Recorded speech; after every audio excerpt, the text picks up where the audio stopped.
welcome back. So we are getting into the 40th session, and we are continuing our discussion on the final topic of chapter 2, because I just wanted to spend even 2 minutes every week just to talk about the structure of chapter 2. As we all know, chapter 2 is the summary of the entire Bhagavad Gita. It can be considered as an index. The upcoming chapters are going to elaborate these topics in detail, but the second chapter is going to give an overview of the entire Bhagavad Gita. So we talked about the different topics covered in chapter 2. The first 10 verses is a restatement of the problem statement. What exactly is the problem that is being addressed by the Bhagavad Gita? And then from verse 11 to 37, the solution of the problem. What is the solution? And that solution is discussed in 3 different angles.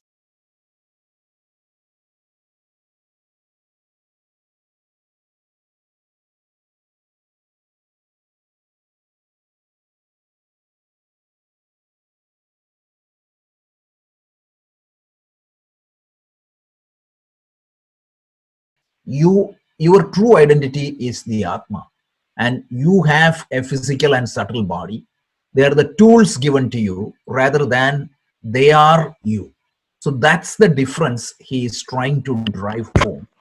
And from verse 33 to 36, you heard that the same solution means you saw a dharmic angle of the solution, right? Based on your swadharma, you need to do what needs to be done at a given point of time. If you remember, we had that beautiful discussion put forth by Nataraj Guru. So that is the second topic, second subsection of that topic. And finally, we saw that from a worldly perspective also, this is very important. So that is the first topic. Sorry, so the second topic. And the third topic we saw was, means once we hear what, we need a how-to solution. So how do I get realized my true identity?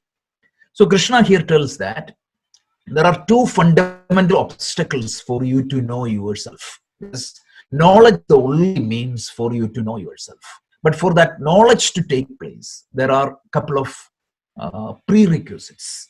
One of them is the mala nivarti, meaning you need to flush out all the impurities from your mind.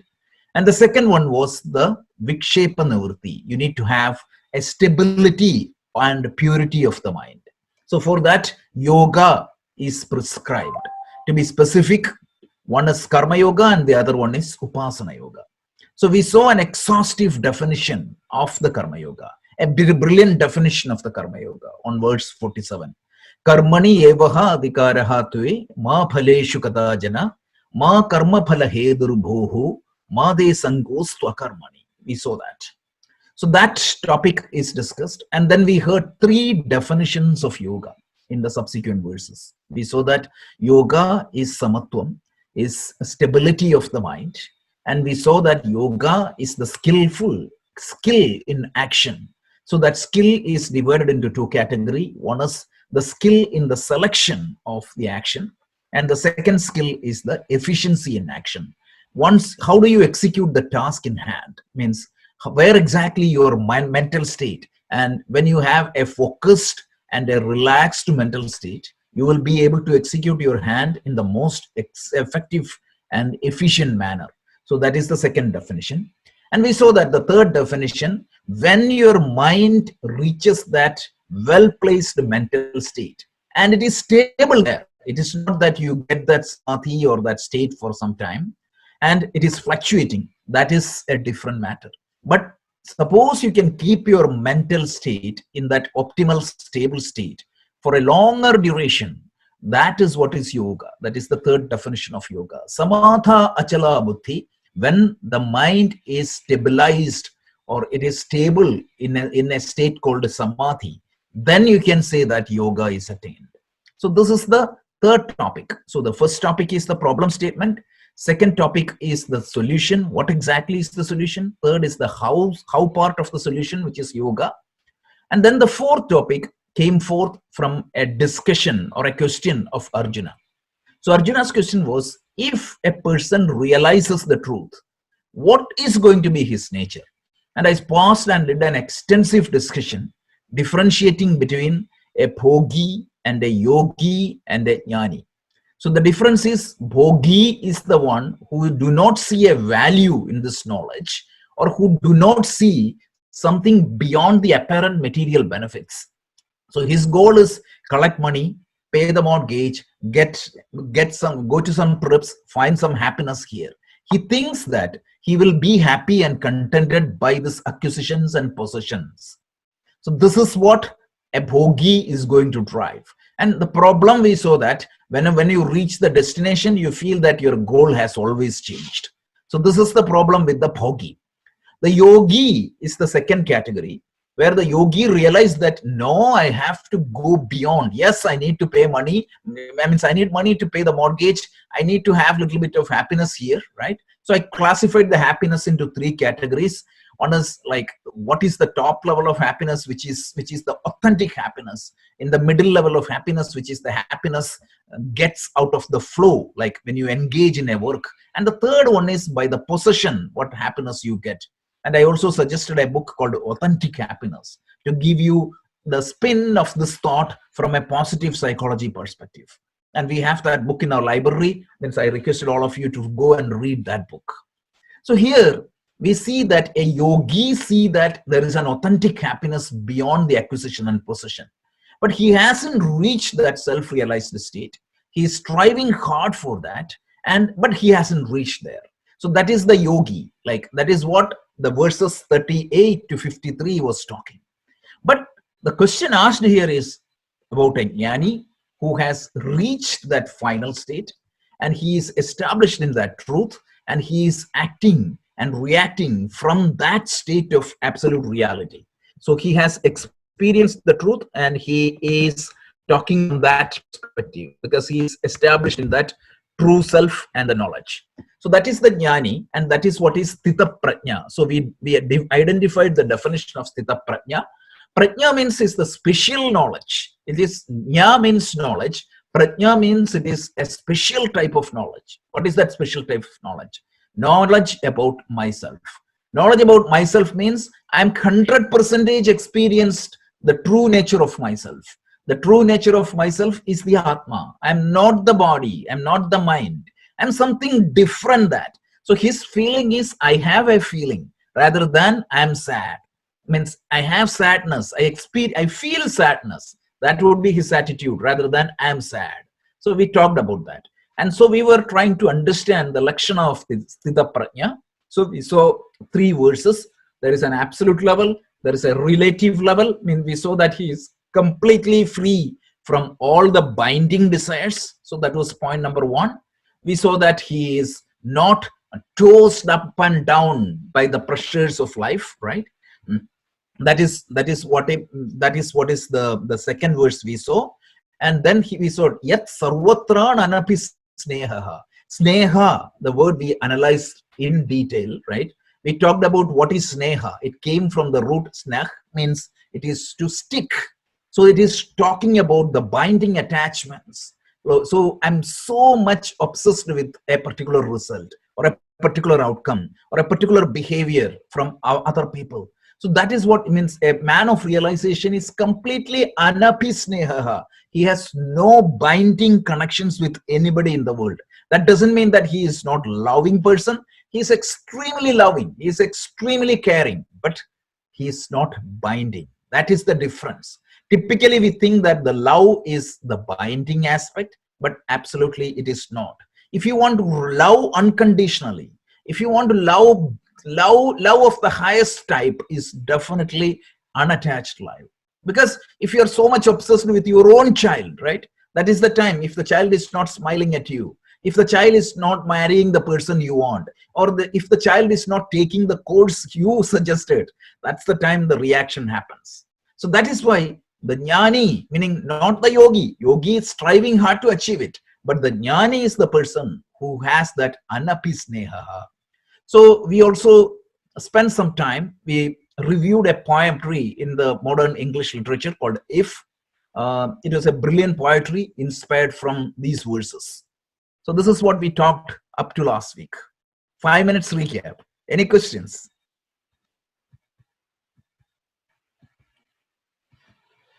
Very good. We will continue the next 3 verses today. So we will talk about verse 58. So Anu, would you mind chanting this verse? 58. Yes, Rajesh. Yeah. Yada samharate chayam kurmonganiv sarvashah indriyani indriyarthebhyah tasya prajna pratisthita. Again, another very popular verse of the Bhagavad Gita. People quote this verse left and right. So this verse gives a brilliant simile using the example of a turtle. So let's see the breaking of the words since you're learning the chanting. This is actually what I did was the Sandhi Vicheda, the orange color box. If you want, I can put this in English, meaning Roman letters also. So basically you can see Yada Samharate Cha Ayam. You can see that it is called as Chayam. Cha Ayam, when you combine because of the rules of Sandhi, the spelling gets changed and it becomes Chayam. So Yada Samharate Cha Ayam Kurma Angani Iva Sarvashaha. So this is the breakage. Yada Samharate Cha Ayam Kurmaha Angani Iva Sarvashaha Indriyani Indriyarthebhyaha Tasya Prajna Pradishtita. So this is the Sandhi Vicheda of the verse.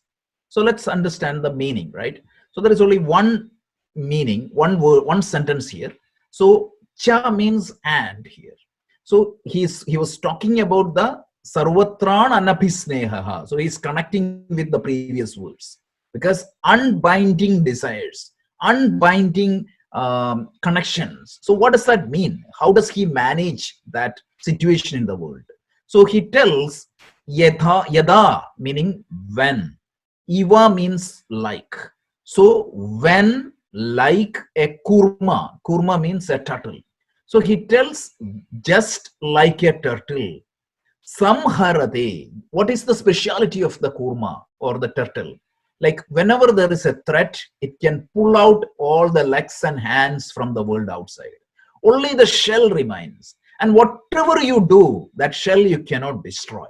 So the turtle's self-defense is pull back. It has the ability to pull back its organs at its will whenever he wants. Like whenever he wants, he can go and express his pull out, or like he can take the sense organs out, and when he wants, he can pull back also.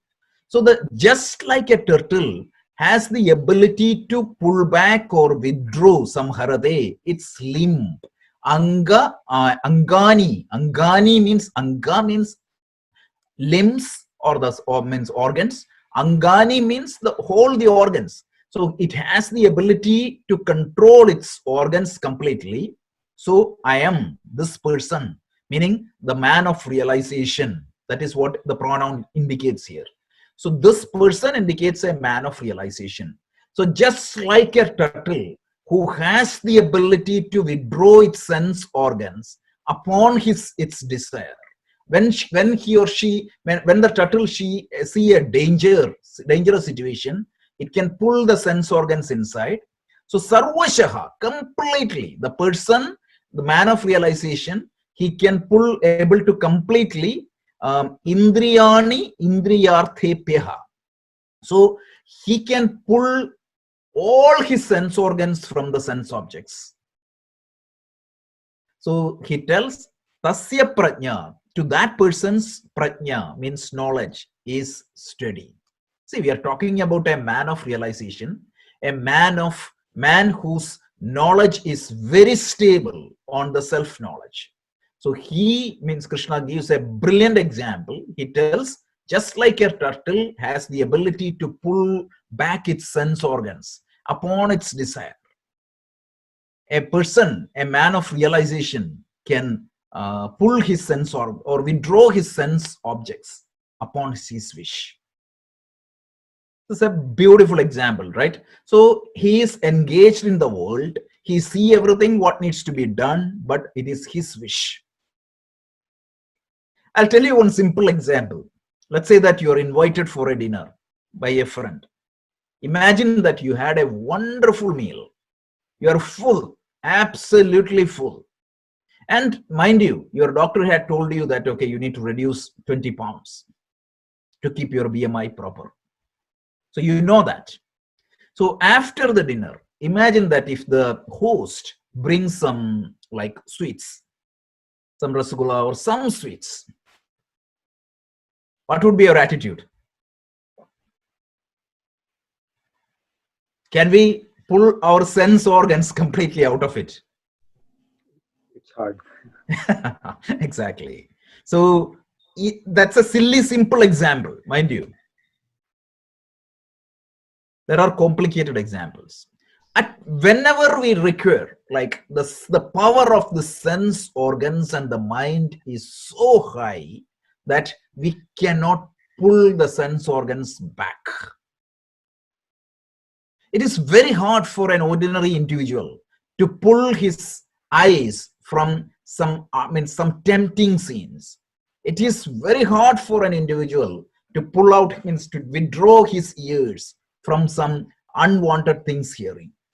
It's true for all sense organs, right from the tongue and to all the sense organs. I remember Swami Chinmayananda talking about this verse. He used to say that even the sadhus in Rishikesh, they are not free from all these problems. So he used to joke, when you go to Rishikesh, Uttarkashi, that region, like you don't have any movies, you don't have any nightclubs or bars. So you don't have much tempting things for the eyes, nothing for the ears, nothing for the skin. The only thing left is something for the taste, because these sadhus will be fed by almost all the people. So what happens? They cannot even control their tongue. So he used to joke, what happens? So they develop a law of compensation, and their tongue started to consume more taste. And he used to joke, as a result, what happens? Their knowledge and wisdom will accumulate in the middle. So he used to joke that such people's greatness needs to be measured with a tape. So that is what he used to say. So the problem is, think about yourself. So today night, I was just thinking about myself. I wanted to study something today morning, but I got distracted. I was listening a song, I got distracted. From one song, I went to the next song, to the next song. This is a simple example. It's okay. You can relax yourself on a Sunday with a few songs. But when a tempting situation comes in, we are not able to pull back easily. This is one of the greatest challenge in the path of spirituality. So this has to be gained through practice. So now you may ask me, right? It is hard. Is it possible? What is the solution? So if you forcefully control yourself, that won't work. That is just, next verse is going to explain that a little bit more. But the forceful control is not what is being asked here. So how can you get yourself free, or how can you get control over these temptations? Again, the solution is, the temptation is happening because of two things. One is your mental makeup. What exactly is your mental makeup? That is what is demanding this craving attachment, craving bindings for the sense objects. So the easiest way is to engage in Karma Yoga. Engage in Bhakti Yoga. Bhakti Yoga is a subsidiary of Karma Yoga. And one of the easiest solutions mentioned in our scriptures is, see, You are extremely possessive. You want something. If that is the attitude, replace the world with God. So that is why the devotees, it's easy, it's an easy path for them. For example, if it is a knowledge, right? If it is a knowledge seeking, you need to have a, what you call, some prerequisites. So Swami Vivekananda, in his lectures on the different yogas, he used to give a brilliant example. I loved it. So he tells, like, means for you want to if you want to gain knowledge, it is like inviting a king to your home. So when you want to invite a king in the modern day, let's say that it is president, you want to make sure that the whole house is clean, and means you wanted to even do some special arrangement. There are some prerequisites for you to invite a dignitary to your home, because you definitely want to present the best in you. So the knowledge, the yoga of knowledge is like inviting a king. But whereas bhakti, the bhakti is considered like a maid, like a cleaning lady. Like, you don't have to invite, she will come by her own. And what she does, instead of you making a perfect place for the king to sit, this cleaning lady will come and clean the whole house for you. So that is why this bhakti yoga is very simple, and it can be easily applied in the spiritual path.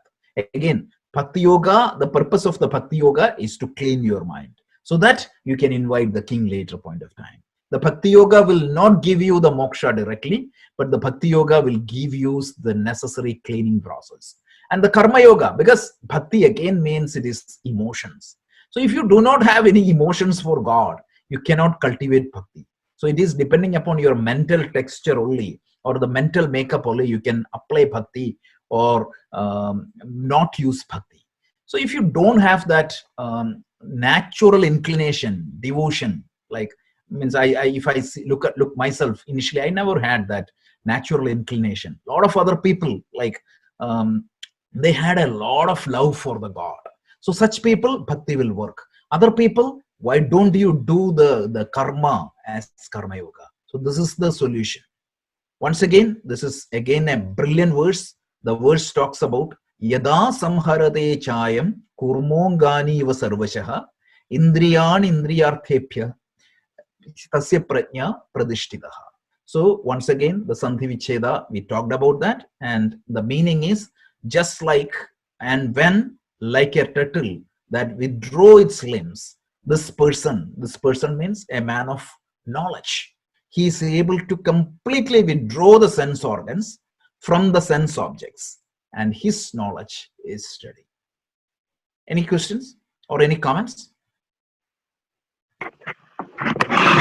So Rajesh, here withdrawing not only from the sense organs, but also once you try to withdraw from his or her own memory also, right? Like past memories.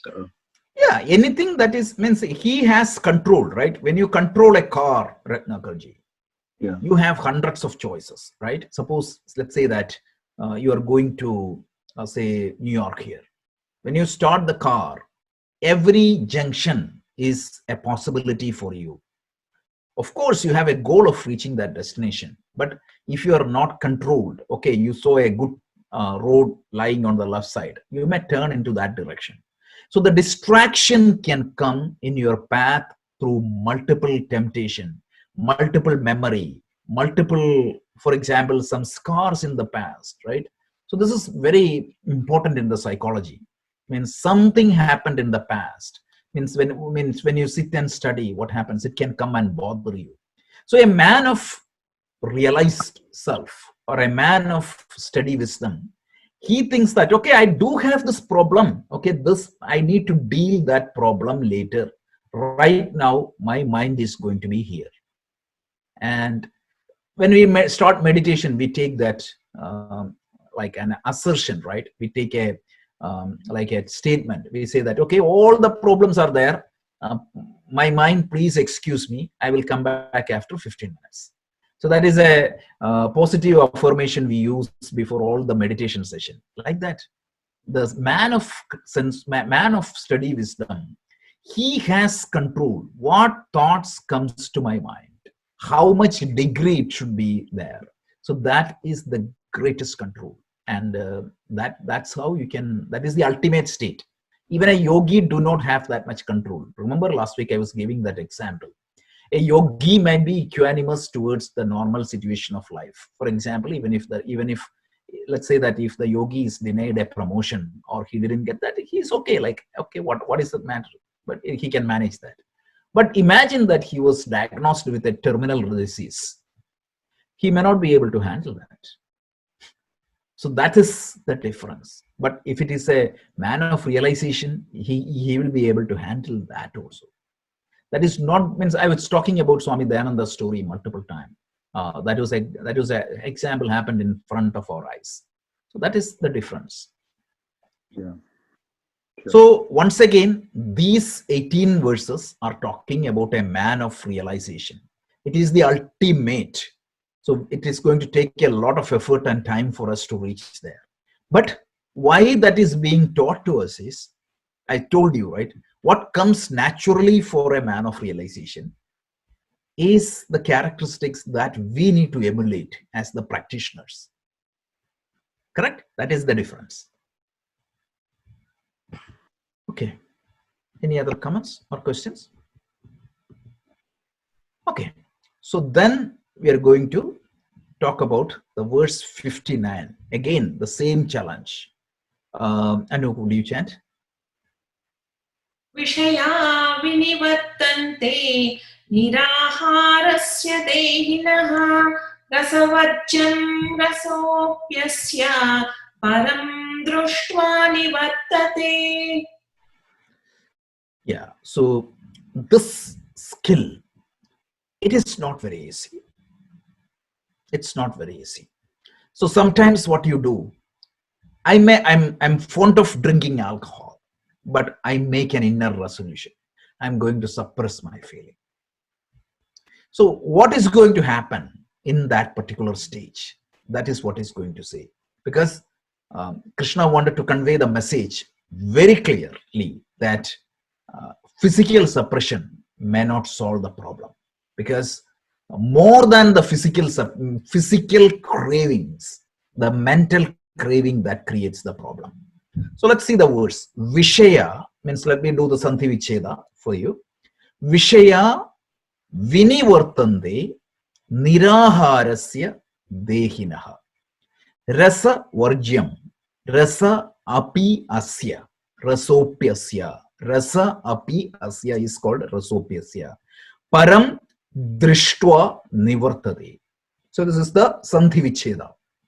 This is just an additional topic we added for the people who are learning chanting. So if you know the Vicheda, you know what exactly is the word. So sentence 1, let's see. So first thing is niraharasya dehinaha, the one who does not feed the senses. For example, it is like, for example, I'm so much craved for drinking. So if I decide that I'm not going to drink, what is going to happen? The bottles will disappear from my table. So what happens? My sense organs are nirahara, means they are lying there without food. For example, I'm so much addicted in movies. So my eyes are always looking for movies. But since I'm not putting any movies, what happens? The eyes are going to starve. Of course, because I'm not going to a movie theater or I'm not watching any movie. So the bottle disappears, the movies disappears, the ladoos disappears, all those sense objects disappears. And what happens? Keeping the sense organs starving. So, but the problem, what? Vishaya means niraharasya dehinaha. Then Vishaya means the sense objects. Here in this particular case, what? The alcohol or the sweets or the movies come back. Vinivartande. What happens? To oneself, leaving the longing behind. Rasavargyam. So what happens? Even though the bottle disappears, what happens? The craving that for that object stays in my mind. Okay, I may remove all the alcohol bottles from my tables. I may not even look in front of the sweet shop. I would not even just move away from the ice cream shops. But what is going to happen? Even though I'm not feeding my sense organs with these sense objects, but the craving, reservoir gem, like the craving stays inside the mind. And this craving can be only removed only by achieving one state. So that is what the next sentence Krishna tells. Only drishtva, having seen, param, the absolute reality or your own truth. So param drishtva, only by seeing your own nature. Api asya rasa nivartade. Only by seeing, this craving will go away. So in other words, the gist of this verse is, means the forceful control may not work always. What happens is the bottles may disappear, the sense objects may disappear, but the craving stays inside. And that craving can be removed only by realizing your own truth. That is a very powerful verse. So that's what the full meaning. The objects of the sense organs turns away from the abstinent man, leaving the longing behind. But his longing will go only after realizing the Supreme. Otherwise, what is going to happen? Means I read a story in one of the psychology journal. A person who wanted to get rid of drinking, he just emptied all the bottle. It's his own story. Means I'll tell the book also a little bit later. So this man, 1 year he was almost successful. He didn't drink. The next year, what happened? He thought that I gained a lot of control. So he thought, even if I keep a bottle in my shelf, nothing is going to happen. So he started keeping a bottle in his shelf. So then he talked like multiple bottles, and then he said, okay, if other people come and drink in front of me, nothing is going to happen to me. And eventually he thought, okay, if I have a peg, what does it matter? I do have control. Over a period of time, he fall down completely. That's the problem. So I would suggest a book to review for you how these emotions can conquer you, how these destructive emotions can conquer you. It's a brilliant book. It is based upon a conversation with Dalai Lama and Daniel Goleman. This book is known as Destructive Emotions. I think Rajesh ji had already added this book into our library. I would suggest those who have time, pull out this book and read. The book gives a lot of examples, lot of stories about this topic, how these destructive emotions can turn a saint into a sinner. So it's very hard. Means without removing the cravings, any amount of sense controls will not work properly. So once again, the gist of this verse is, you think that you can easily control your sense organs. You may even able to remove the sense objects physically from your vicinity. But even if you leave the sense organs or take away the sense objects from your vicinity, the craving stays inside. And as long as this craving is there, right, there is always a potential for it can come back and take over you. And this craving will go only when you see the actually the truth about yourself. So look at this. Krishna is brilliantly analyzing. Again, I just wanted to point out that just think about this. These verses were written 5,000 years back. Remember, even the Freudian psychology has not developed at that point of time. And still we are calling Sigmund Freud as the father of psychology. Isn't it a shame? I know that in 19th century, it was okay. But now these literatures are out in the world and nobody is seeing the depth of psychology discussed here. So just a food for thought. I was talking to somebody the other day and they were telling me that, yeah, it's a shame that people call Freud as the father of the psychology. The whole psychology means Dalai Lama himself talks about that destructive emotions. The Eastern spiritual tradition 80% of our book literature is talking about the psychology, and it goes in depth. And typically the modern psychology talks means stays within the conscious and unconscious realm of your mind. As means Swami Ranganathananda, one of the greatest monk from the Ramakrishna order, means probably after Vivekananda, he was the most popular monk in the Ramakrishna order, and his commentary on Gita is very popular. So the message of Bhagavad Gita, there are 3 volumes. It's there in our library. Anybody wants to read that book, you're welcome. And this book means he talks about this. He tells that the modern psychology, it goes only to certain level of the human mind. But Vedanta, it penetrates into deep into the mind, and it goes to the other side of the mind. For example, the consciousness we are talking. Means I'm quoting Dalai Lama from the Destructive Emotions book. So in that book, Dalai Lama writes the foreword. In that foreword, he tells, like, Buddhism or the Eastern spiritual tradition and science has a lot of common thing. One of the common thing is both are searching the truth. Of course, the means of inquiry is in 2 different directions. Science is trying to find the truth through the external inquiry, whereas the Eastern spiritual traditions, we try to see the truth through an internal inquiry. So one cannot say that one is great and the other one is wrong. And for example, we can, meaning the student science, means the disciples or the followers of the Eastern spiritual tradition can learn a lot from the science. For example, right now we know that happiness can be programmed in and it can be measured, right? So you all know that. That means the happiness can be measured right now, because if you do an MRI scan, and you will see some brain activities at certain centers which measures the happiness. And that's how they came up with Matthew Richard as the happiest person in the whole world. So you can generate happiness, you can measure that, and all that is the gift of science. Whereas even now, the science struggles, or the science cannot penetrate into what is consciousness. Each one of us know that we are consciousness, but the science so far, even in 2020, do not have a comprehensive definition of what is consciousness. So that is why this is very important. We need to understand what exactly the verse is talking. So the 2 verses I would review together. One is, the first verse is a man of perfection, meaning that usage is not correct. I would not use it. A man of steady wisdom, right?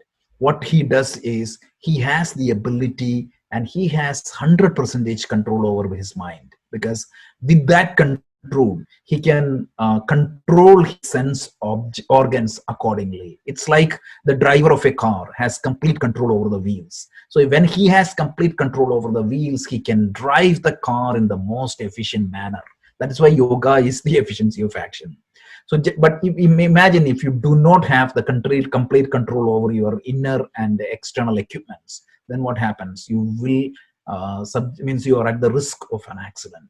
So that is being said. And then in this verse, Krishna is saying that when you say you have control over the sense organs, that doesn't mean that it's not merely a forceful control of the mind. Because even if you force your mind, the craving will stay, and that craving can be only eliminated only by realizing the truth or knowing the self. So these verses are, as I said, like there is nothing in the world literature which can be compared with this, as per Mahatma Gandhi. So please read these 18 verses multiple times. It's our goal, ultimate goal, but it is always good to see that inspiration. Any comments? Yeah, Rajesh. Yes. So from practical perspective, how does one get rid of cravings? I mean, when you say realize yourself, yes, you realize you have a vice and you want to get rid of it. How do you do that? Yeah. So right now, Rajesh, I also have the same question. I mean, theoretically it sounds good, but it's very overwhelming. Like, absolutely. That's why I made that comment initially. That's a great question, right? So right now, theoretically, this sounds wonderful. That is great. But practically, we are not in that level right now. So whose definition we are talking right now? Jnani. Jnani. Yeah, Jnani. Where exactly we stand right now from our perspective? We are struggling and we are trying to transition ourselves from a bhogi to a yogi, right? So right now, this is impossible for us because that is what Krishna said. It is impossible almost. Let me answer Amisha's first and then come back to Rohitji. So Amisha, so any long journey starts with the first step. What is the first step here? Anybody else? Karma Yoga, right? Start with Karma Yoga. Karma Yoga and Upasana Yoga. You will see that this craving will slowly going down. Earlier, means I was giving the joking last week, right? The joke was earlier I was craving for coffee. A lack of a coffee would make me really upset. That will change. You will see that your craving, you will getting matured. So that is point number one. So being a yogi or means being in the beginning of the spiritual practice, our goal is to practice meditation, which is Upasana Yoga, and practice Karma Yoga. You will see improvement for sure. Not to the fullest extent, but at least you will see improvement in your life. I can confidently say that because I saw that in my life. Of course, I'm not there.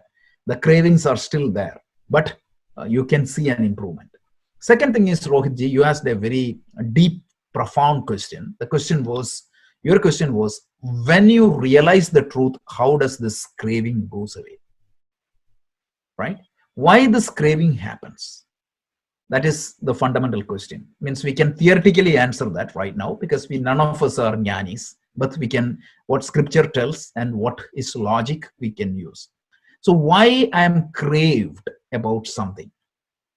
Because I feel that by gaining that object, I'll be more happy. That is the reason for me to have a craving or an obsession for a result. I feel that that result is going to make me happy or contented or something more.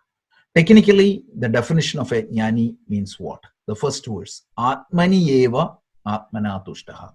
He do not need anything from the external world for making him or increasing his happiness or making him complete. He always feel complete with himself because he had tapped into the reservoir of the non-stop happiness within himself. So when that truth is realized, when you are exposed to $1 million, right? Who is going to worry about like the $100 saving you are going to get here? So for example, when you and I look at the stock market, a small increase, if you lose some $1,000, it's a big pain and pressure for us. But imagine Bill Gates, who has billions of dollars in his possession. A small stock fluctuation, is that going to affect him? Of course, he lost money, but he knows that I have billions of assets. 10, 15 generations can spend. So a small fluctuation, of course, he may do the corrective action. Mind you, that's not what we are telling, but it is not going to put him into a panic mode. But whereas you and me, like, oh, a slight fluctuations can put us into a panic mode. That is the difference. That is the jnani, theoretically, or at least technically, he is completely satisfied with himself. That was the first definition we saw. Atmani eva atmana tushtaha. That is the nature of the sthita prajna. So it is far away from us, but it is definitely an achievable goal, or at least we can improve ourselves as much as possible. So the solution is what? Start with Karma Yoga and Upasana Yoga. I would say one thing, if you can meditate 5 minutes a day from now onwards without break, right? Means you will have to take a bath every day, right? You have to eat every day. So bring meditation like a habit. Like, just like you cannot go to bed properly without taking the bath. Like that, make the meditation as a practice. 5 minutes meditation. I would say that is what changed me completely. Like I could see a lot of change in myself when I started introducing. So probably Gina can talk. The morning class is there. She introduced a lot of sessions. Even the simple prana vikshana, that can do the magic. Rajesh, when is she taking classes, Gina ji? Gina's classes are morning 10 a.m. Sundays. Yeah, if you are not attending it, please attend it, because that is the practical aspect of this. These meditations are really good. Okay, great. Gina ji, would you mind sharing? Yeah, I will send the link in the In same the, group. yeah, if you can put this link in this WhatsApp group for the other group, anybody interested can join, please, because that is Upasana Yoga, and along with that, practice Karma Yoga. And how do you practice Karma Yoga? Just wait for 3-4 weeks. I will give you one first practice. How to start Karma Yoga. It's very easy. Don't think that you need to be equanimous, you need to be completely established in yoga, etc. No, but there are something you can start very easily. Karma Yoga. That's what I started, and I see a lot of good result in that. Okay. Any other questions? Great. So let's see one more verse. Anu, could you please chant? यततो ह्यपि कौन्तेय पुरुषस्य विपश्चितः इन्द्रियाणि प्रमाथीनि हरन्ति प्रसभं मनः. This verse is again a warning. You think that theoretically knowing this can make you a practitioner. Not at all. Theory versus practice is totally different. So let's see. Yatatahi, yatataha, hi, api, kaunteya. Again, I'm doing the Santi Vicheda. Yatataha, hi, api, kaunteya. Purushasya vipaschitaha. Imbriyani pramadhini. Even we can break that, right? I'm not going to that level. Prama adini dini. Haranti prasabhavam manaha. So this is the verse. So he tells, he means because. Pramadhini. Adi means more. Pramadhini means most powerful. Because this powerful indriyani. Indriyani means sense organs, senses. So this sense organs are extremely powerful. Of even, api means even, purushasya vipaschitaha. Vipaschitaha means yatataha purushasya vipaschitaha.